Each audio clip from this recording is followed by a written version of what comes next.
नमस्कार दोस्तों, आपका बहुत बहुत स्वागत है आपके इस बेहतरीन YouTube चैनल पर। दोस्तों, आज हम आपके लिए लेके आए हैं फिजिक्स के अंशांक का क्लास 10 का अंशांक जो हल करवाया जा रहा है उसका सेकेंड पार्ट है।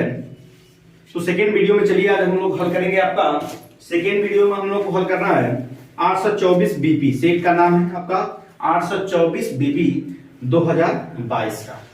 तो चलिए वीडियो को शुरू करने से पहले एक चीज आपसे बता देना चाहते हैं कि आप हमारे इस YouTube channel Amazon online coaching classes पे नए हैं तो प्लीज चैनल को सब्सक्राइब कर लीजिए और बेल आइकन प्रेस कर दीजिए, जिससे वीडियो की आने वाली नोटिफिकेशन आपको सबसे पहले मिलती रहे। तो चलिए बिना समय गवाए हुए वीडियो की शुरुआत करते हैं। आपका जो सेट है, सेट नंबर पहले लिख देते हैं 824 बीपी। सेट का नाम क्या है? 824 बीपी। 824 बीपी बीपी इस सत्र का है 2022 824 बीपी। और हम आपको हल करवाएंगे भौतिक विज्ञान। कौन सा हल करवाएंगे? भौतिक विज्ञान हल करवाएंगे। तो चलिए ध्यान दीजिएगा, भौतिक विज्ञान।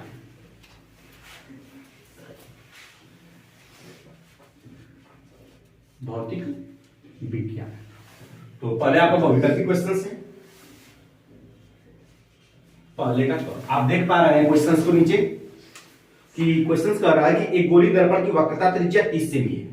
क्वेश्चंस आप ध्यान से पढ़िए। पहले बोल रहा है क्वेश्चंस, एक गोली दर्पण की वक्रता त्रिज्या 30 सेमी है, इसकी फोकस दूरी होगी। कह रहा है इसकी फोकस दूरी निकालना है। दर्पण आपका बोला है एक गोली दर्पण, कोई गोली दर्पण। गोली दर्पण का मतलब आप समझ रहे हैं बच्चों, गोली दर्पण मतलब अवतल दर्पण या उत्तल दर्पण, दोनों की बात किया जाता है। क्योंकि गोली दर्पण जो होता है दो प्रकार का होता है।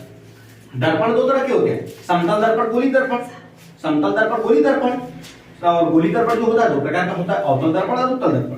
बोला गया एक गोली दर्पण की वक्रता त्रिज्या, वक्रता त्रिज्या बोले तो आर बराबर आपका बोला जा रहा है 30 सेंटीमीटर है। एक गोली दर्पण की वक्रता त्रिज्या 30 सेंटीमीटर है, इसकी फोकस दूरी होगी। फोकस दूरी बोले तो यह पूछ रहा है। ऑप्शंस आपका दिया हुआ है 10 सेमी, पहला ऑप्शन है, दूसरा ऑप्शन है 15 सेमी, तीसरा ऑप्शन है 30 सेमी और चौथा ऑप्शन है 7 सेमी। आप हल करिए, जल्दी से हल करिए। तो चलिए देखिए हल करते हैं। आपने पढ़ा है सूत्र यह बराबर आर बटा में 2। सभी को पता है फोकस दूरी और वक्रता त्रिज्या में यह संबंध होता है बच्चों। तो यह बराबर देखिए आर का मान आपका दिया हुआ है 30 बटा में 2, कटा देंगे यह बराबर 15 सेंटीमीटर। यह बराबर 15 सेंटीमीटर। कौन सा ऑप्शन होगा? ऑप्शन नंबर दूसरा सही है। आंसर है दूसरा। आंसर आप लिख देंगे, आंसर है आपका पहले का क का दूसरा ऑप्शन। ठीक है। इसके बाद हम बात कर रहे हैं पहले का ख। पहले का ख, चलिए पहले का ख कह रहा है आपका क्वेश्चन।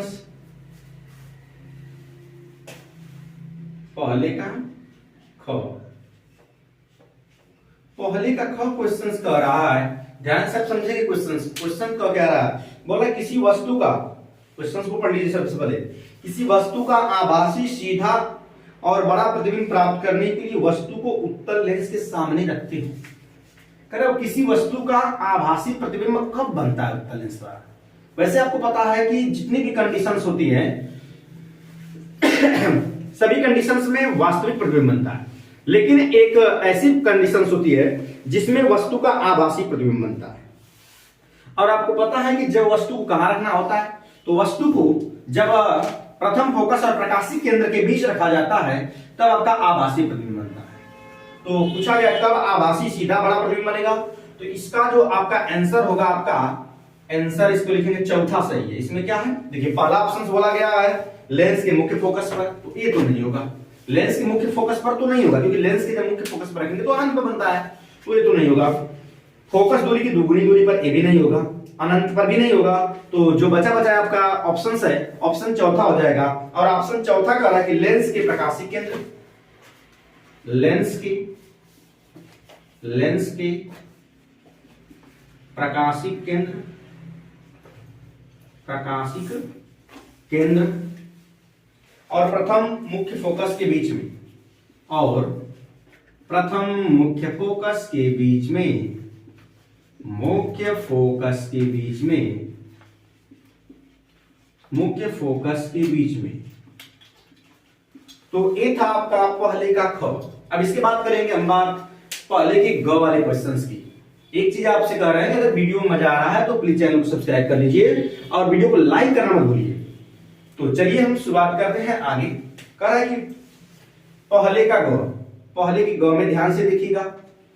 चलिए क्वेश्चन आप पढ़िए, नीचे जो क्वेश्चन आ रहा है, क्वेश्चन जो नीचे दिया हुआ है उसको आप पढ़ते हुए रहिए। पहले क्वेश्चन पढ़िए। क्वेश्चन क्या कह रहा है?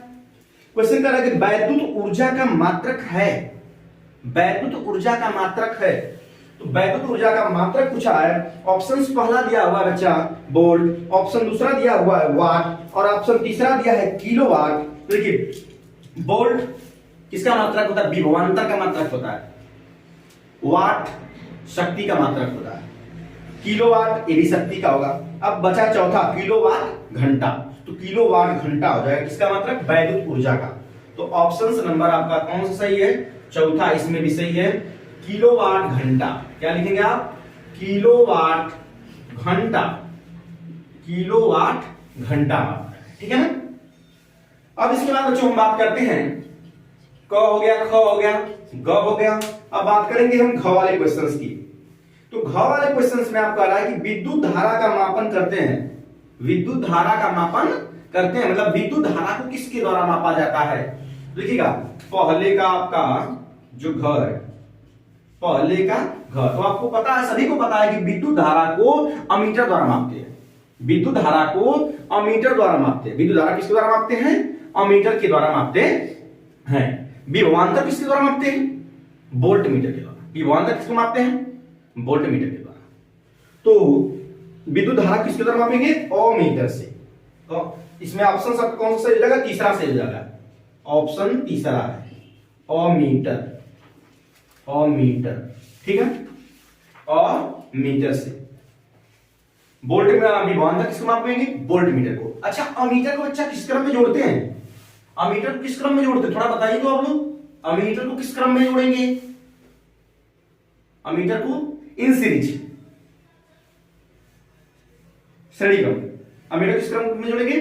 श्रेणी क्रम,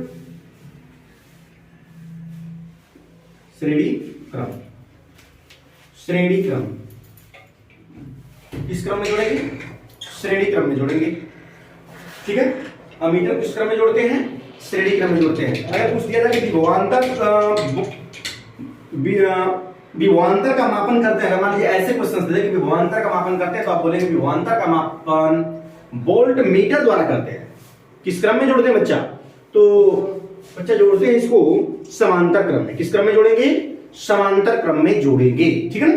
तो ये थे आपके ऑप्शनल क्वेश्चंस जो कि आपका 2022 में 824 बीपी सेट के थे। अब इसके बाद हम बात करते हैं क्वेश्चंस नंबर 2 के क का। क्वेश्चंस नंबर 2 का क।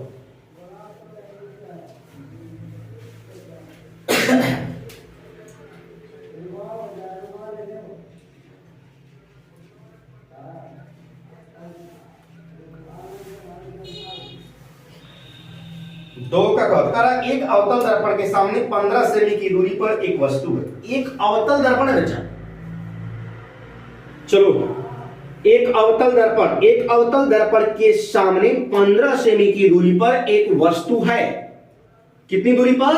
15 सेमी की दूरी पर वस्तु। आप क्वेश्चंस को पढ़िए। एक अवतल दर्पण के सामने 15 सेमी की दूरी पर वस्तु है। आपको पता होना चाहिए कि वस्तु की दूरी को यू से दर्शाते हैं। वस्तु की दूरी को यू से दर्शाएंगे। तो चलिए बात समझते हुए चलेंगे। वस्तु की दूरी यू, यू बराबर बोल दिया आपका 15 सेंटीमीटर, 15 सेंटीमीटर। फिर कर रहा है यदि दर्पण की फोकस दूरी 30 सेमी है, फोकस दूरी यह बराबर 30 सेंटीमीटर है। वस्तु की दूरी 15 सेंटीमीटर, फोकस दूरी 30 सेंटीमीटर। तो बोला है प्रतिबिंब की स्थिति बताइए। प्रतिबिंब की स्थिति भी पूछा है और प्रकृति भी बताना है। प्रकृति मतलब कैसा प्रतिबिंब बनेगा। तो सबसे पहले हम आपको बताएंगे चिन्ह क्या होता है। चिन्ह परिपाटी अवतल दर्पण के लिए क्या होता है। तो देखिए इधर अवतल दर्पण की बात कर रहा है। ये अवतल दर्पण ऐसा बन जाएगा आपका। तो देखिएगा u इधर रहेगा, मतलब u का मान माइनस, f का मान माइनस, v अगर इधर बनेगा मतलब वास्तविक बनेगा तो माइनस, भी अगर आभासी बनेगा तो प्लस।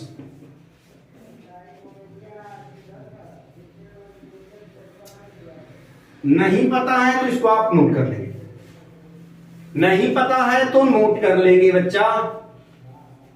चलो, तो आपने देखा क्या बच्चा पार्टी की u का मान माइनस, f का मान माइनस, v का मान माइनस। माइनस कब? जब वास्तविक बनेगा तब। v का मान आभासी प्लस, v का मान आभासी प्लस। अब इसको, जिसको सॉल्व कर रहा है, जिसको आ रहा है वो सॉल्व करते रहेंगे। चलिए आगे हम बताते हैं। देखिए आगे हम बता रहे हैं आपको, देखिए फॉर्मूला बोला गया दर्पण है बच्चा, दर्पण है तो ध्यान से देखेंगे आप, 1/f बराबर 1/v प्लस 1/u। देखना f का मान, देखिए u का मान तो माइनस होगा, f का मान भी माइनस होगा, 1/-30, 1/v का मान, v का मान पूछा है, u का मान -15 है, ठीक है, ये प्लस रहेगा तो 1/-30, 1/v, ये प्लस माइनस माइनस हो जाएगा। समझ रहे बात को? अब इसके बाद पक्षांतर कर लीजिए इसको, पक्षांतर कर लिया जाए तो आप देख रहे हैं इधर माइनस इधर जाएगा तो प्लस हो जाएगा। 1/v बराबर 1/15 माइनस 1/30, 15-30 का लसा 30 हो जाएगा, 15-30 का लसा कितना आएगा? 30 आ जाएगा। तो अब यहां से सॉल्व कर रहे हैं, देखिए 15 दूना 30, 30 से कम 30, 1/v। तो यहां से बात करेंगे हम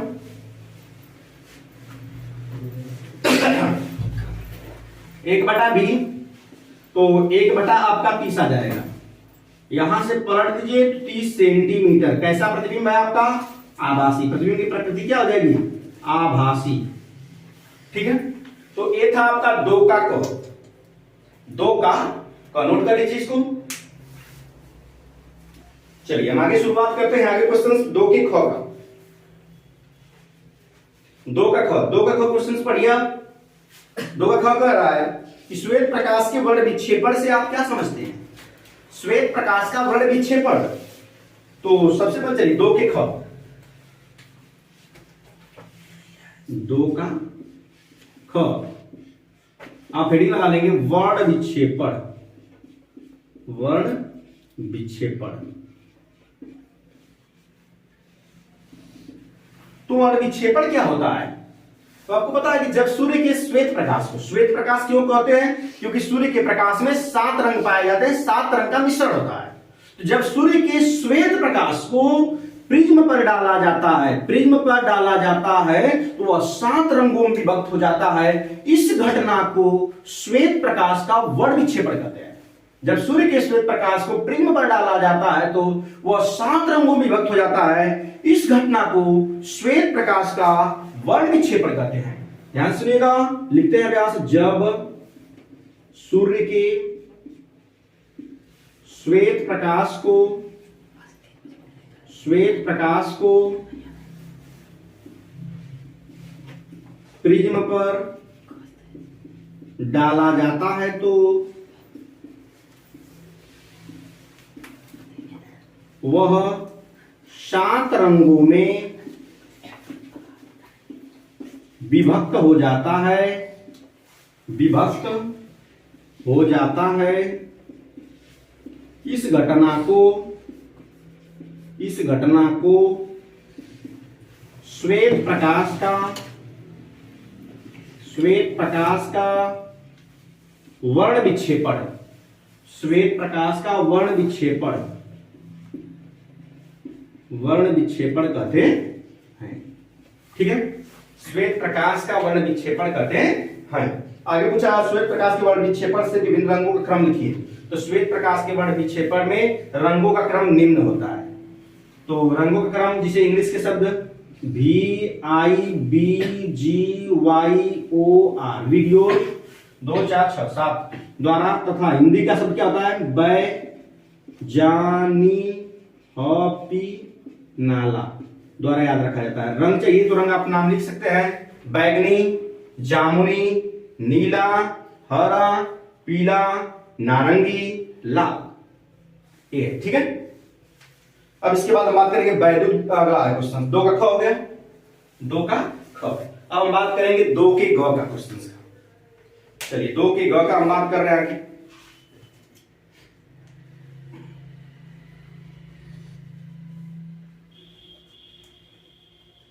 2 के ग का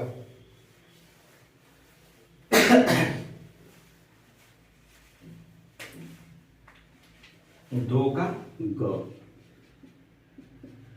चलिए 2 के ग को आप देखेंगे, कह रहा है कि वैद्युत विभव तथा वैद्युत विभवांतर की परिभाषा तथा इसके मात्रक लिखिए। चलिए वैद्युत विभव, वैद्युत विभव सबसे पहले आप हेडिंग लिखेंगे। चलिए ध्यान दीजिएगा, वैद्युत विभव कहते किसको है? वैद्युत विभव किसे बोलेंगे? ध्यान से लिखिएगा, वैद्युत विभव किसे कहेंगे? तो आप बोलेंगे कि एकांक परीक्षण आवेश को, एकांक परीक्षण आवेश को अनंत से विद्युत क्षेत्र के भीतर लाने में किया गया कार्य वैद्युत विभव कहलाता है। वैद्युत विभव की परिभाषा क्या बोले, लिखना चाहते हो लिख सकते हैं कि एकांक परीक्षण आवेश को अनंत से वैद्युत क्षेत्र के भीतर लाने में किया गया कार्य वैद्युत विभव कहलाता है। इसे दर्शाएंगे V से। किसे दर्शाएंगे? V से। सूत्र होता है W बटा में Q नॉट। कैसी राशि है? अदिश राशि है। कैसी राशि है? अदिश राशि है। अदिश राशि है, ठीक है ना। इसका इसके मात्रक क्या होता है? मात्रक की हम बात करेंगे, मात्रक यहां से जूल प्रति कूलाम क्या हो जाएगा बच्चा? जूल प्रति कूलाम। जूल प्रति कूलाम। जूल प्रति कूलाम को क्या बोला जाता है बच्चों? वोल्ट बोलते हैं। जूल प्रति कूलाम को क्या कहते हैं? वोल्ट कहते हैं। जूल प्रति कूलाम को क्या कहेंगे? वोल्ट कहेंगे। तो वैद्युत विभव की परिभाषा क्या होगी? वैद्युत विभव की परिभाषा क्या होगी आपका कि एकांक परीक्षण आवेश को, एकांक परीक्षण आवेश को अनंत से, कहां से बच्चों लाना है? अनंत से। एकांक परीक्षण आवेश को अनंत से विद्युत क्षेत्र के भीतर लाने में किया गया कार्य वैद्युत विभव कहलाता है। किस दर्शाएंगे? V से। सूत्र होगा V बराबर W बाई Q। कैसी राशि? अदिश राशि। मात्रक जूल प्रति कूलाम या वोल्ट। तो ये वैद्युत विभव का। अभी इसी में बोला है वैद्युत विभवांतर। क्या बोलो बच्चों? वैद्युत विभवांतर। जिसको इसको आ रहा है वो कमेंट बॉक्स में इसका जवाब लिखता जाए। चलो चलो लिखते रहिए भैया, जिसको आ रहा है वो लिखे। जिसको आ रहा है वैद्युत विभवांतर की परिभाषा और नोट करते रहे। नोट करिए जल्दी से, लिखिए। तो देखिए वैद्युत विभवांतर किसे कहेंगे? वैद्युत विभवांतर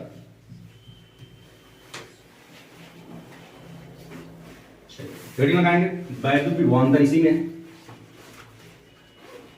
वैद्युत विभवांतर। वैद्युत विभवांतर क्या होगा? ठीक है, चलिए क्या लिखना है? लिख सकते हैं। चलिए कि एकांक परीक्षण आवेश को, एकांक परीक्षण आवेश को विद्युत क्षेत्र के भीतर एक बिंदु से, इसमें क्या बोले हमने? अनंत से। इसमें विद्युत क्षेत्र के भीतर, बस यही चीज क्लियर करना है। एकांक परीक्षण आवेश को अनंत से, एकांक परीक्षण आवेश को अनंत से विद्युत क्षेत्र के भीतर लाने में जो कार्य किया जाएगा वैद्युत विभव। वैद्युत विभवांतर एकांक परीक्षण आवेश को विद्युत क्षेत्र के भीतर एक बिंदु से दूसरे बिंदु तक ले जाने में किया गया कार्य आपका वैद्युत विभवांतर कहलाता है। इसका सूत्र आप लिखना चाहें तो डेल्टा V बराबर W बाई Q0। मात्रक कोई चीज होगा, मात्रक जूल प्रति कूलाम, जूल प्रति कूलाम या वोल्ट। तो आप परिभाषा ऐसे नोट कर लेंगे, ठीक है, लिख लेंगे। ये वैद्युत विभवांतर हो गया, ठीक है। अब आगे अगला क्वेश्चन पढ़िए। चलिए पढ़िए सभी लोग। कह रहा है कि 3 के क में दूरदृष्टि दोष क्या है, इसे किस प्रकार संशोधित किया जा सकता है, आवश्यक किरण आरेख भी बनाइए। देखिए पूछा है दूरदृष्टि दोष क्या है। चलिए शुरुआत करते हैं 3 के क को। 3 का क, सबसे पहले आप हेडिंग लगा लेंगे दूरदृष्टि दोष। दूरदृष्टि दोष देखिए शानदार तरीके से एकदम लिखिए, एकदम बढ़िया से, अगर आपको आ रहा है तो। अगर वीडियो आपको पसंद आ रहा है, अगर ऐसी वीडियो चाहिए तो प्लीज चैनल को सब्सक्राइब करना मत भूलिए और वीडियो को लाइक करके ही जाया करिए। चलिए दूरदृष्टि दोष। दूरदृष्टि दोष किसे कहेंगे? जिसको आ रहा है लिखते चलिए। चलिए शुरुआत करते हैं। दूरदृष्टि दोष आपको हमने इसको कल भी बताया था, कल वाले पार्ट में, कि ऐसा दोष जिसमें दूर की वस्तु दिखाई दे, ऐसा दोष जिसमें दूर की वस्तु दिखाई दे परंतु निकट की वस्तु न दिखाई देती है, दूरदृष्टि दोष कहलाता है। ठीक है, दूर का दिखाई देगा, निकट का नहीं दिखाई देगा। लिखना चाहे लिखिए, ऐसा दोष, ऐसा दोष, ऐसा दोष जिसमें, ऐसा दोष जिसमें दूर की वस्तु तो स्पष्ट दिखाई देती है, स्पष्ट दिखाई देती है, परंतु निकट की वस्तु स्पष्ट नहीं दिखाई देती है, दूरदृष्टि दोष कहलाता है। ठीक है, चलिए अब नोट कर चुके होंगे। इसे किस प्रकार संशोधित किया जाएगा? तो संशोधित करने की बात है, मतलब दूर करने के बाद निवारण, निवारण हेडिंग लगा लेंगे। इसके बाद निवारण, निवारण में हमने बताया था दूरदृष्टि दोष के निवारण के लिए उत्तल लेंस, कौन सा लेंस? उत्तल लेंस। चश्मे में उचित फोकस दूरी के उत्तल लेंस का प्रयोग करते हैं। निकट दृष्टि दोष के निवारण के लिए, निकट दृष्टि दोष के निवारण के लिए क्या करते हैं बताइए सभी लोग? अवतल लेंस, कौन सा लेंस? अवतल लेंस। चलिए ठीक है, अच्छी बात है। अब इसके बाद किरण आरेख भी बनाना है, क्योंकि 4 नंबर का क्वेश्चन है बच्चों, तो 4 नंबर में आपको कुछ करना पड़ेगा बढ़िया से। परिभाषा लिखेंगे दूरदृष्टि दोष का, निवारण में लिखेंगे इस दोष को दूर करने के चश्मे में उचित फोकस दूरी के उत्तल लेंस का प्रयोग करते हैं। फिर इसके बाद आपका किरण आरेख भी खींचना है, तो किरण आरेख बनाना पड़ेगा। किरण आरेख आप खींच लेंगे, लिखे ऐसे। सबसे पहले आप नेत्र गोलक बना लेंगे, ऐसे बना लेंगे। इसमें आप उत्तल लेंस बना लेंगे, तो दूर की वस्तु दिखाई देगी परंतु निकट की वस्तु नहीं दिखाई देगी। यहां पे आप लेंस बना लेना, उत्तल लेंस। तो आप यहां से किरण ऐसे भेज के रेटिना बढ़िया से बना लीजिएगा, आप खींचिएगा। समय की भी प्रॉब्लम है ना, वीडियो ज्यादा लॉन्ग हो जाएगा। चलिए अब जो भी ये बना लेंगे इसको आप इधर कर लीजिएगा, थोड़ा सा ऐसे कर लीजिए। ठीक, निकट स्थित वस्तु है, निकट स्थित वस्तु है, ये रेटिना है, नेत्रगोलक है, नाम भी लिख लेंगे आप। चलिए ठीक है, आगे क्वेश्चन कर रहा है, इसका अथवा भी आपको हल करवा देते हैं, ताकि आपको जो भी रहेगा उसको आप क्वेश्चन एग्जाम में टच कर लेंगे, जो भी आता आपको रहेगा। और एक चीज आपको हम बहुत बढ़िया चीज बता देना चाहते हैं कि एग्जाम में अगर कक्षा 10 के बच्चों के लिए एकदम बेहतरीन पॉइंट ये होता है कि अगर आपको क्वेश्चंस आ रहा है, क्वेश्चंस आ रहा है मतलब क्वेश्चंस मतलब आपका न्यूमेरिकल आ रहा है, तो आप बच्चों न्यूमेरिकल को ही टच करना, क्योंकि न्यूमेरिकल में आपको पूरे के पूरे नंबर मिलने वाले हैं। और परिभाषा में कुछ नंबर कट जाते हैं, इसलिए न्यूमेरिकल को पूरे कंप्लीट करेंगे। नहीं आ रहा है तो परिभाषा आप लिख लेंगे, कोई दिक्कत नहीं है। ठीक है, चलिए इसके आगे हम बात कर रहे हैं 3 के क का अथवा, 3 के क का अथवा। चलिए 3 के क का अथवा, चलिए अथवा क्या कर रहा है? क्वेश्चंस पढ़ लीजिए, सभी लोग क्वेश्चन पढ़ते रहिए। कह रहा है कि एक वस्तु 10 सेमी की फोकस दूरी पर किसी अभिसारी लेंस, अभिसारी लेंस का मतलब उत्तल लेंस, एक वस्तु 10 सेमी फोकस दूरी या बराबर 10 सेमी फोकस दूरी, 10 सेमी की फोकस दूरी अभिसारी लेंस से 25 सेमी की दूरी पर रखी है, यू बराबर 25 सेंटीमीटर की दूरी पर वस्तु रखी है। बनने वाले प्रतिबिंब की स्थिति किरण आरेख खींचकर, अच्छा किरण आरेख भी निकालना है प्लस किरण आरेख भी खींचना है।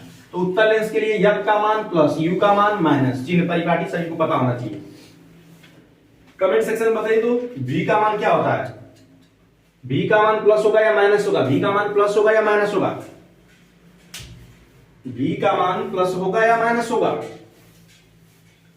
चलिए ठीक है, अब इसके आगे हम हल करते हैं, तो क्वेश्चन सॉल्व किया है, फिर किरण आरेख भी खींचना है ना। चलिए तो आपका कह रहा है 1/f बराबर 1/v माइनस 1/u, ये सूत्र होता है। 1/f बराबर 1/v माइनस 1/u होता है। 1/f का मतलब 10, 1/v का मतलब आपको नहीं पता है, u का मतलब माइनस माइनस प्लस, 25 इधर प्लस इधर जाएगा तो माइनस हो जाएगा। 1/10 माइनस 1/25, देखिए 1/v 10 और 25 का लॉस 50 आ जाएगा, 10 5 50, 25 दूना 50, 1/v आपका 3/50 हो जाएगा। अगर v का मान चाहिए तो v बराबर 50/3, कितना आएगा? v बराबर 50/3, 16.63 सेंटीमीटर आ जाएगा, 16.63 सेंटीमीटर। अब इसके बाद आप किरण आरेख खींच लेंगे। किरण आरेख कैसे खींचेंगे? चलिए हम आपको बताते हैं।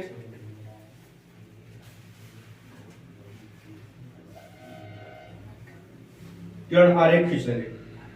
चलिए आज के लिए इतना ही रहने देते हैं। शेष जो बचा हुआ टॉपिक है अगले दिन इसको सेट को हल कर लीजिएगा। थोड़ा सा दो तीन क्वेश्चन रह गए हैं, दो क्वेश्चन रह गए हैं। तो ठीक है, आज के लिए बस इतना ही। और यदि वीडियो आपको पसंद आया है तो चैनल को सब्सक्राइब कर लिया और बेल आइकन प्रेस कर लीजिए, जिससे आने वाले वीडियो की नोटिफिकेशन आपको सबसे पहले मिलती रहे। तो धन्यवाद।